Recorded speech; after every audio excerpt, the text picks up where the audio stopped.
बच्चों आज जो मैंने प्रॉब्लम सेलेक्ट की है, प्रॉब्लम बेसिकली इंटीग्रेशन की है, जिसमें एक एफ ऑफ एक्स गिवन है और उसे आपको -1 से 1 तक इंटीग्रेट करना है। दैट्स इट, इतना ही कुछ है इसमें।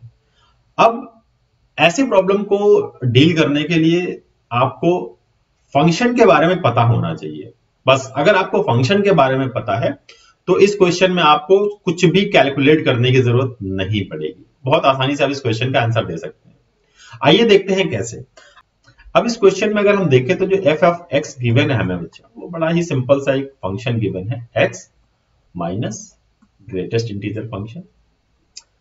ठीक है, अब मैं आपको एक चीज बताना चाह रहा हूं यहां पे कि किसी भी प्रॉब्लम को सॉल्व करने से पहले आपको यह देखना है कि उसमें क्या क्या चीजें आपको गिवन है, और जो चीजें आपको गिवन है उसको आप कितना समझ पा रहे हैं, उसकी बेसिक चीजों को आप कितना आइडेंटिफाई कर पा रहे हैं, इसी पर आपका वो क्वेश्चन डिपेंड करता है। अगर आपने ये चीजें समझ ली तो उस क्वेश्चन को सॉल्व करना आपके लिए बहुत इजी हो जाता है। ठीक है, जैसे कि इस केस में हमारे पास एक फंक्शन है x और एक फंक्शन है ग्रेटेस्ट इंटीजर।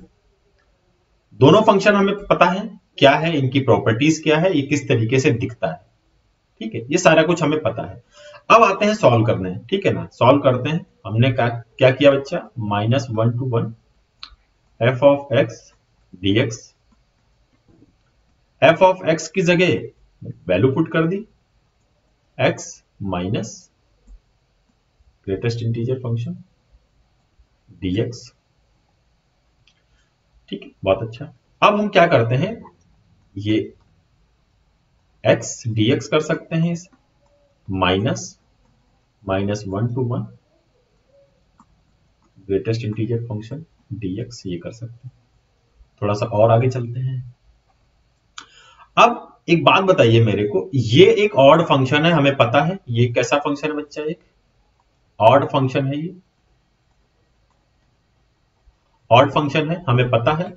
और ऑड फंक्शन की जो लिमिट है वो सिमेट्रिकल है, -1 to 1 है, -1 to 1 है।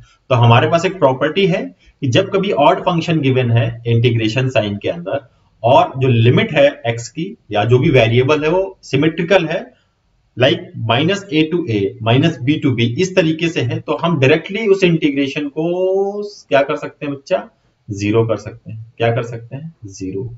जीरो हो गया यहाँ पे माइनस, तो इस इंटीग्रेशन पे तो कुछ करना ही नहीं था। अब आते हैं अपने ग्रेटेस्ट इंटीजर फंक्शन के पास। ग्रेटेस्ट इंटीजर फंक्शन की प्रॉपर्टी हमें पता है, क्या पता है बच्चा, इसको हम डिस्ट्रीब्यूट कर लेते हैं -1 से 0 और इसको 0 से 1 dx कर लेते हैं, dx कर लेते हैं। अब बस ये समझना है हमें कि -1 से 0 पर ग्रेटेस्ट इंटीजर फंक्शन कैसा होता है और 0 से 1 के बीच में ग्रेटेस्ट इंटीजर फंक्शन कैसा होता है, सिंपल सा बस ये समझना है। ठीक है बच्चों, अब इस ग्रेटेस्ट इंटीजर फंक्शन को थोड़ा सा ग्राफ से समझ लेते हैं ना, थोड़ा सा चीजें क्लियर हो जाएंगी हम लोगों को और भी। ठीक है, थोड़ा सा ग्राफ से समझ लेते हैं इसे हम लोग।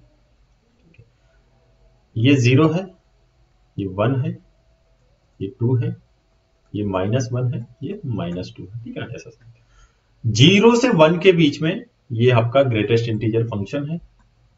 0 से 1 के बीच में इसकी वैल्यू हमेशा 0 ही रहती है। क्या रहती है बच्चा, 0 ही रहती है।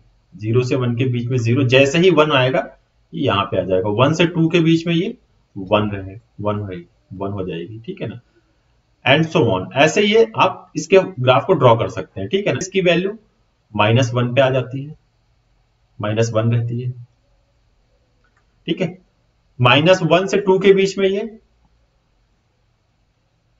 -2 पे आ जाता है। ठीक है, ऐसे ही ये चलता चला जाएगा। तो हमारी जो लिमिट है वो -1 से 1 के बीच में ही हमें देखना है, तो हमें और आगे जाने की जरूरत नहीं है। 0 से 1 के बीच में हमने देखा इसकी वैल्यू 0 आ जाएगी, 0 आ जाएगी।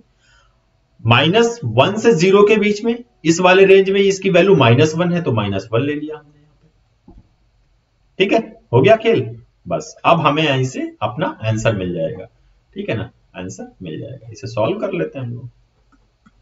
ठीक है, -1 क्या आ जाएगा, -x हो जाएगा, फ्रॉम -1 to 0, प्लस 0 का 0 ही हो जाएगा, उससे कुछ करना नहीं होगा। ठीक है ना, वहां में कुछ भी करने की जरूरत नहीं है। -0 -1,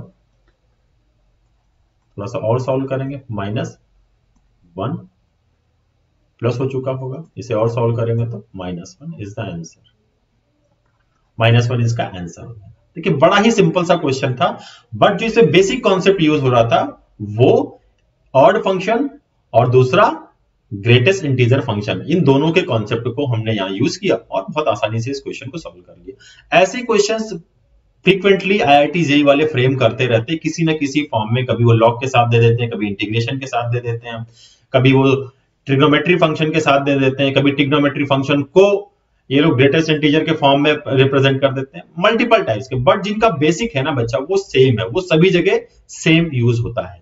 सो इस प्रॉब्लम की हेल्प से मैंने आपको बस ये समझाना चाहा कि देखो कैसे हम किसी फंक्शन के कॉन्सेप्ट को किसी प्रॉब्लम को सॉल्व करने में यूज करते हैं। आई होप कि आपको कॉन्सेप्ट समझ में आया होगा। मिलते हैं इसी तरीके किसी खूबसूरत प्रॉब्लम के साथ। टिल देन, जय हिंद, जय भारत।